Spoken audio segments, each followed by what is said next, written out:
Realnost je opet sasvim drugačija od tih njihovih lažljivih tvrdnji, jer Republika Srpska promoviše princip ustavnosti, što je najnormalnija stvar u svakoj demokratskoj civilizovanoj zemlji. Odnos stranog faktora prema Ustavnom sudu BiH je također licemjeran, jer od domaćih institucija traže apsolutno poštovanje odluka tog suda, prvenstveno mislim onih koji se odnose na Republiku Srpsku i koji su političkog karaktera, ali ga opet sami ne poštuju.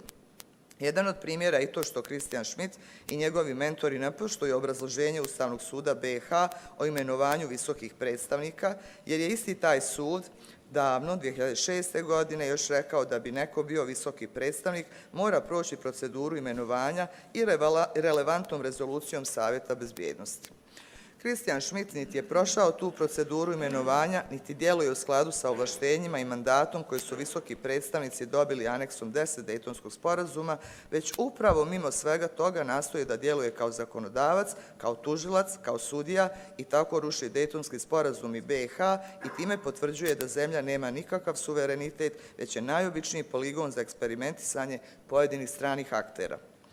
Rušenje Dejtonskog sporazuma je rušenje BiH, to je tačno, kao što je tačno i to da je rušenje pravne države rušenje BiH, samo nije tačno da to radi Republika Srpska, ali jeste tačno da to uporno, drsko, brutalno i bezobrazno rade pojedini strani akteri. Naravno, mogli bismo se s pravom zapitati zašto Evropska unija toleriše to da jedan neizabrani stranac, pojedinac, supstituiše demokratske domaće institucije, ili da takav neki pojedinac, na primjer, mijenja krivični zakon i propisuje da ako se ne poštuju njegove nedemokratske odluke, onda domaći demokratski izabrani predstavnici idu u zatvor. Šta je u tome kompatibilno sa Evropskom unijom ili sa demokratijom ili sa pravnom državom? Naravno da je pitanje za sve nas. I odgovor je ništa. Ako je ništa, onda se možemo zapitati da li je naše kretanje ka Evropskoj uniji istinito ili je u pitanju još jedna manipulacija. Ako je dozvoljeno da se Kristijan Šmit ubacuje u taj proces, onda jeste manipulacija, jer EU zahtjeva puni demokratski kapacitet institucija koje se kreću putem ka članstvu, naravno i kasnije djelovanjem u članstvu. Čujem bošnjačke političare koji se hvale i sebi pripisuju zasluge za početak pregovora sa Evropskom unijom. I računam da ako si imalo priseban na političkoj sceni, a pogotovo ako si malo realan, onda bi znao da to ne bi bilo moguće bez predstavnika iz Republike Srpske i njihove uloge u ispunjenju određenih obaveza. Uostalom, to je nedavno izjavio i Evropski komesar za proširenje, rekavši jasno da reforme ne bi bile usvojene bez Republike Srpske i njenih aktera. Znači, od strane Zapada često pominjani Milorad Dodik i Republika Srpska su u stvari konstruktivan partner, osim onda ako se ruši Dejtonski sporazum, jer se tom rabotom brave drugi, licemjerno nastojeći da one koji brane Dejton optuže za njegovo rušenje. I još jednom jasno da ponovim. Ti zakoni ne bi bili usvojeni bez predstavnika iz Republike Srpske. Znači, mi ništa ne opstruišemo. Milorad Dodik i Republika Srpska su konstruktivan partner, osim u situacijama kad se ruši Dejtonski sporazum i tome će nastaviti da se protive, uprkos politički motivisanim sudskim procesima ili pritiscima koje trpe naše institucije. Često nam kažu, koristimo secesionističku retoriku, pa onda i tu jedno malo objašnjenje. Ako i postoji, onda je iznuđena političkim apetitima bošnjačkih političara koji uporno zloupotrebljavaju zajedničke institucije i nedemokratskim intervencionizmom stranog faktora. A tu spada naravno i Ustavni sud koji kreira nova ustavna rješenja umjesto da štiti Ustav, visokih predstavnika koji mijenjaju zakone, entitetske ustave suspenduju i slično, mimo mandata koji su dobili Dejtonskim sporazumom. Naravno, posljednjih dana velika tema jesu i sankcije. One su dokaz da oni koji ih uvode uopšte nemaju nikakvu viziju kako se problemi ovdje mogu prevazići. Oni ne žele ni da se procesi ka Evropskoj uniji odvijaju na evropski način po utvrđenim pravilima. Kristijan Šmit i njegovi upravnici su u strahu da bi EU mogla slučajno ovdje biti uspješna. Navodi se ponekad primjer, kad su u pitanju ove sankcije, da je Njemačka suspendovala 3 projekta u Republici Srpskoj. A ja se onda pitam u čemu je poenta tog naglašavanja ako su se odmah javile prvo jedna, a potom 2 zemlje i to upravo iz Evropske unije koje su spremne da ih preuzmu i realizuju. Šta je u stvari ovdje cilj? Da bez pogovora prihvatimo da neki stranac, pojedinac, može da bude iznad demokratski izabranih institucija i da prihvatimo da Ustavni sud treba da kreira umjesto da štiti Ustav svoje zemlje. Kažu često i kako su u Republici Srpskoj skeptični prema Evropskoj uniji ili kako blokiraju kretanje ka Evropskoj uniji. Dijelom sam već odgovorila i to je najobičnija glupost. Republika Srpska zagovara ustavnost Bosne i Hercegovine i vrlo je zainteresovana za evropski put jer on podrazumijeva da ćemo se riješiti balasta koji predstavljaju OHR i strane sudije. To što se neki igraju evropskim putem i koji se igraju evropskim pravilima i procedurama je stvar neka druga, ali u suštini, dakle, taj put ne trpi postojanje ni OHR-a, niti stranih sudija u domaćim institucijama. Osim toga, računamo da bi takvo kretanje ka Evropskoj uniji moglo značiti uspješniju borbu sa islamskim radikalizmom i ekstremizmom koji opterećuje BiH, iako je o tome skoro pa zabranjeno da se priča. Vjerujem da većina građana i dalje želi evropski put i često se na to pozivaju svojim anketama, uprkos lošim vijestima koje opet uporno iz Evropske unije dolaze zbog opterećene ekonomske situacije i povećanih troškova života. Međutim, isto tako znam, i mnogo puta sam to čula, da niko ne želi žrtvovati Republiku Srpsku zbog kretanja ka Evropskoj uniji. Imamo naravno različite stavove unutar BiH po brojnim važnim pitanjima, kao što su uloga međunarodnog faktora, kao što su OHR, kao što su strane sudije, kao što je NATO put, ali oko Evropske unije postoji kakav takav konsenzus.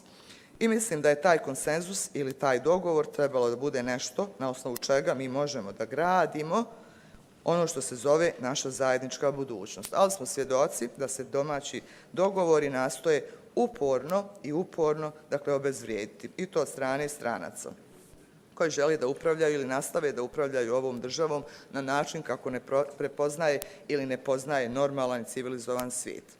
Dozvolite da se osvrnem još na nekoliko tema koje su se pojavljivale u prethodnom periodu.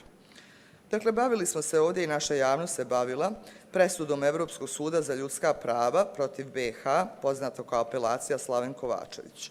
Dozvolite da vas podsjetim da je presuda donesena na temelju protokola 12 Konvencije o zaštiti ljudskih prava i osnovnih sloboda, koju je BiH kao jedna od prvih članica Savjeta Evrope, zamislite kako to je BiH trči, potpisala 2002. godine, a ratifikovala 3.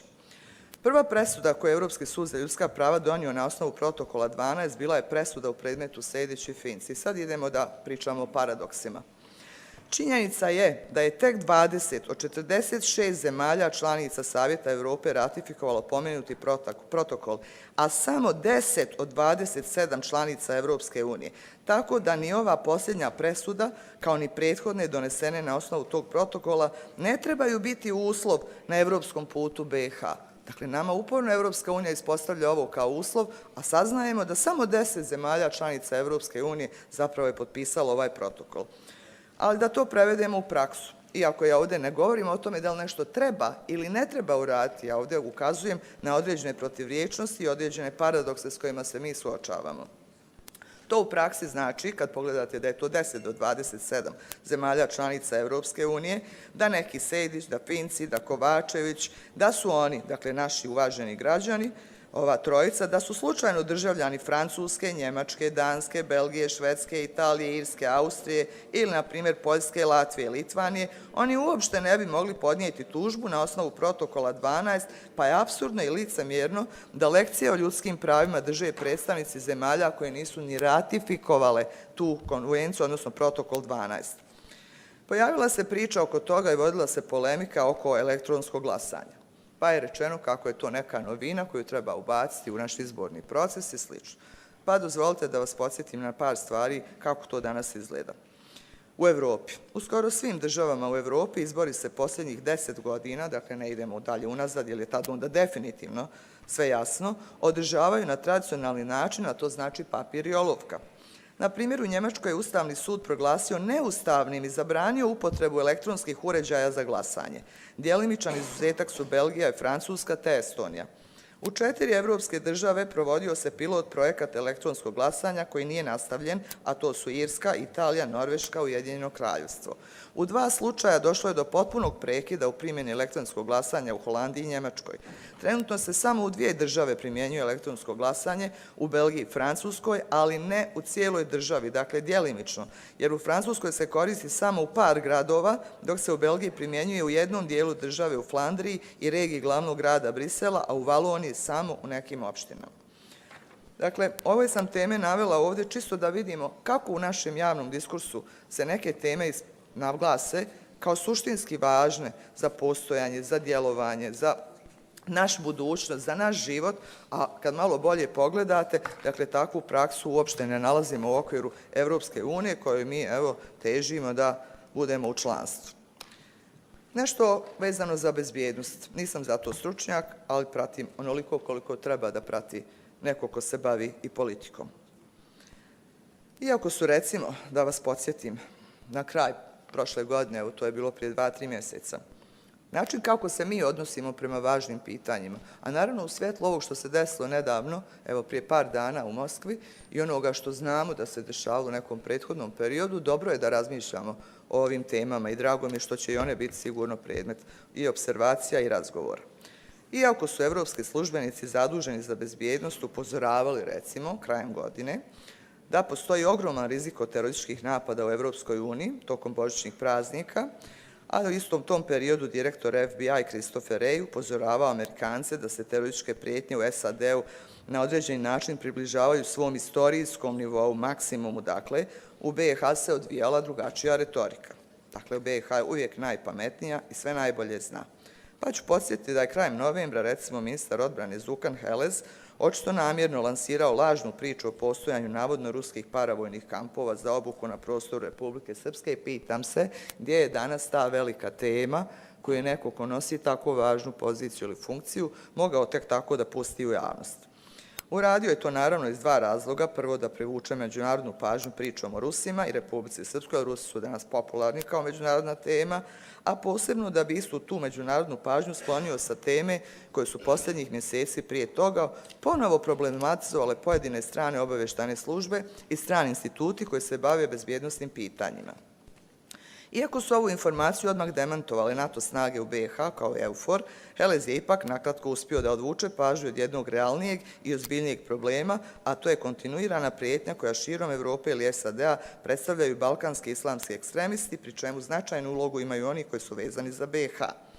Nakon raspada Islamske države 2017. godine, relativno mala pažnja je posvećivana balkanskom islamističkom pokretu, uprkos činjenici da su u jednom periodu Bosna i Kosovo označeni kao prostori koji su obezbeđivali veći broj dobrovoljaca ISIS-a po glavi stanovnika u odnosu na bilo koji drugi dio Evrope. Balkan je također u mnogo čemu služio i kao logističko čvorište za aktivnosti ISIS-a u Evropi. Treba se prisjetiti da je studija o finansiranju terorizma iz 2015. godine utvrdila da su pripadnici ISIS-a dali instrukciju da donacije treba usmjeravati kroz BiH ili Tursku, pri čemu se BiH smatrala sigurnijom opcijom. Dakle, navodno, ovo su citati, za ovo imam reference gdje je šta rečeno i koje je objavljeno, da ponovo naše kolege ne kažu kako mi imamo neke zle, loše namjere, citiramo dakle druge. Također, nekoliko islamskih vjerskih službenika iz BiH igralo je vodeću ulogu u regrutovanju lokalnih muslimanskih dobrovoljaca za islamsku državu. Nusret Imamović, lider vehabijske zajednice u Gornjoj Maoči, označen je od strane američkog State Departmenta kao jedan od 10 globalnih terorista i to 2014. godine, dakle ne tako davno. I sad bih ja mogla ovdje da navedem mnogo toga šta se dešavalo u tom periodu. Kolaps islamske države, pomenut ću još jednog, dozvolite i to. S druge strane, Bilal Bosnić, također ekstremista iz BiH, označen je u italijanskim medijima kao ISIS lovac na glave u Evropi. Kolaps islamske države, nažalost, nije značio i raspad balkanskog islamskog ekstremističkog pokreta, jer, na primjer, posebno BiH ima i sopstveni islamski pokret odgojen na domaćem terenu, kako to pišu ti strani stručnjaci, koji je uveliko rezultat života i djelovanja prethodnih, lidera, čak i Izetbegovića, koji je 90. godina prošlog vijeka svesrdno pozdravio dolazak u BiH hiljada islamskih ekstremista iz Sjeverne Afrike, Bliskog istoka, Južne Azije, kao što je svesrdno dočekao i dotok milijardi dolara od muslimanskih donatorskih zemalja i islamskih misionarskih organizacija s namjerom širenja ekstremnih formi, radikalizma, bolje reći. Želim da naše nadležne institucije redovno dostavljaju informacije o bezbjednosnim prilikama ili neprilikama, da nas one upozoravaju, ne da to radimo mi koji smo ipak samo političari, nismo stručnjaci za ove oblasti. I tome naravno treba posvetiti veliku pažnju, ali postoji jedan zavit ćutanja kad je u pitanju međunarodna zajednica. Ovo su teme koje nisu ni malo popularne i oni su ti koji u suštini nisu dozvolili da se razvije diskusija o tome bilo kada, a u svrhu liječenja, ne u svrhu prozivanja nekoga i slično. Mi smo imali i u posljednjem periodu, dakle, situacije da gledamo na koji način se odvijaju određeni antisemitski pokreti u okviru federacije, šta su to poruke koje se tamo šalju, šta su to ljudi koji su nekada komandovali ili bili aktivni pripadnici takozvane armije BiH koji su nudili svoje usluge Hamasu i zato dobijali velike aplauze. Prema tome, dakle, to su stvari o kojim želimo da znamo šta se dešava i ja mislim da i naše Ministarstvo unutrašnjih poslova, ali naravno to očekujemo gore od Ministarstva bezbjednosti, da nam takve stvari dostavljaju i da nas o tome upozoravaju. Mi smo danas u situaciji u kojoj smo na početku ili jednog procesa koji bi trebao da bude ili bar jeste pozdravljen od strane političkih aktera u okviru Bosne i Hercegovine. To je, dakle, stvar koja se odnosi na početak pregovora sa Evropskom unijom. Naravno da nije dobijen datum, nisu napravljene proceduralne stvari koje tome prethode, utvrđivanje okvira, usvajanje tog okvira, procedura koja se odvija od strane, dakle, i Evropske unije, a potom i nas samih. Naravno da tamnu mrlju ili sjenu na tako nešto desilo se ovaj pokušaj, dakle, Kristijana Šmita, da on bude taj koji umjesto domaćih aktera, domaćih parlamenta mijenja zakon. I naravno da je mrlju na sve to bacio i pravosudni proces koji se dešava čisto politički, a podrazumijeva, dakle, ponovo intervenciju Kristijana Šmita, dakle, čovjeka koji nije izabran za visokog predstavnika, ali ovdje na silu želi da obavlja i obavlja tu poziciju. A to je rezultiralo, dakle, izmjenom krivičnog zakona, prema kojem zapravo neko treba, bilo ko od nas, bilo ko, dakle, ako se ne slaže sa odlukom da ti jedan stranac nameće nešto ili mijenja, treba da ideš da gubiš svoje vrijeme i ideš na neki sud i da tamo završavaš u nekom zatvoru. Ovo danas što je urađeno ili što je urađeno prethodnih dana vezano za izborni zakon, ja ovdje ne polemišem sa suštinom. Mnogo od onoga što je tamo predviđeno, predvidjeli su neke naše aktivnosti o kojima smo ranije govorili ili ideje, kako to treba da izgleda i kako treba da se modernizuje izborni proces.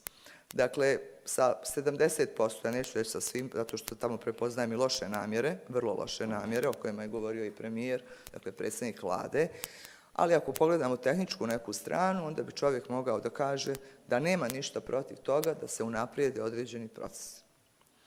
Međutim, ovdje je stvar principa. Ko je taj ko donosi zakon? Ko je taj ko može da mijenja zakon? I ko je taj konačno ko se kreće ka Evropskoj uniji? Ja sam sigurna da ovo što je uradio Kristijan Šmit u namjeri da pokaže da su iznad Evropske unije, iznad, ne samo Bosne i Hercegovine, nas diskredituju godinama, igraju se kao sa zvečkom, to je već poznata stvar. Ali oni su ovdje, dakle, odlučili da zadaju i udarac Evropskoj uniji, da pokažu da nakon njihove odluke da će početi pregovori sa Bosnom i Hercegovinom, mora da se zna ko je gazda. Ko je gazda? I mora da se zna da onaj ko unaprijed, prije nekog sastanka političkih lidera, kaže šta može, a šta ne može, misli da je gazda. A i onaj koji nakon sastanka komentariše šta može, a šta ne može, misli da je gazda. Gazda je i onaj ko misli da može da promijeni zakon, a da svi vi sjedite tu bez veze onako, zašto su građani odlučili da izađu i da nekoga biraju, ali isto tako i vaše kolege koji sjede u parlamentu BiH. I ja mislim da su to stvari koje su apsolutno nedopustive. I zaista očekujem da će Narodna skupština imati produktivnu raspravu i mislim da je umjesto otvaranja političkih rovova, mi smo ovamo, vi ste na drugoj strani i tako dalje, ja mislim da treba svako da se zamisli šta je to budućnost Republike Srpske ako se od nas zaista očekuje. Da samo prihvatamo ovakve stvari i da kažemo to su neke takve globalne okolnosti, moramo to da radimo, ne možemo iz toga da izađemo i slično. Dakle, kakva je to budućnost i šta mi to konačno nudimo građanima? I dozvolite da kažem, što sam čula od nekih kolega iz federacije, kako oni, zamislite, kao sad će glasove biti ono, ne šta su rekli brojači, nego šta su rekli glasači. Znate vi koliko je to obezvređivanje cijelokupnog izbornog procesa do sada? Zato što je neko nezadovoljan izbornim rezultatima. Nipošto ne bih rekla da je izborni proces da je lišen u potpunosti određenih manjkavosti. Nikad, sigurno ima i devijacija. To su stvari koje se trebaju otklanjati. A zamislite tako pokvareno, da vi dođete i kažete sve do sada što je bilo, a onoliki izvještaji međunarodnih organizacija koji su govorili i pisali u izvještajima da su izbori fair, da su demokratski, da su slobodni, da su urađeni po procedurama, po međunarodnim standardima. Dakle, ovdje se nastoji naći izgovor za ono što radi jedan pojedinac Christian Schmidt. Dakle, nastoji se naći izgovor.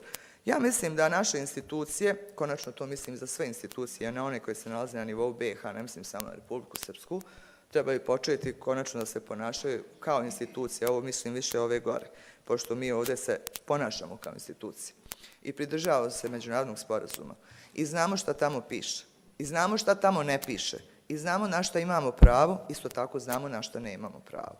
Prema tome ja očekujem da Narodna skupština posmatra ovu temu koja je definisana ovako, ne kao neko iznuđeno pitanje ili ne kao nečiji hir, zato što to nije ničiji hir. Ja se pitam šta dalje? Ako je normalno da vam neko danas nametne ovaj zakon, šta se to dešava sa sljedećim stvarima? Da li je to normalno? Ima mnogo tema i sigurno će biti kroz diskusiju potrebe da se još javim, ali ja bih ovoliko za ovaj uvod i da ne potrošimo vrijeme. Hvala lijepo. Najljepša hvala.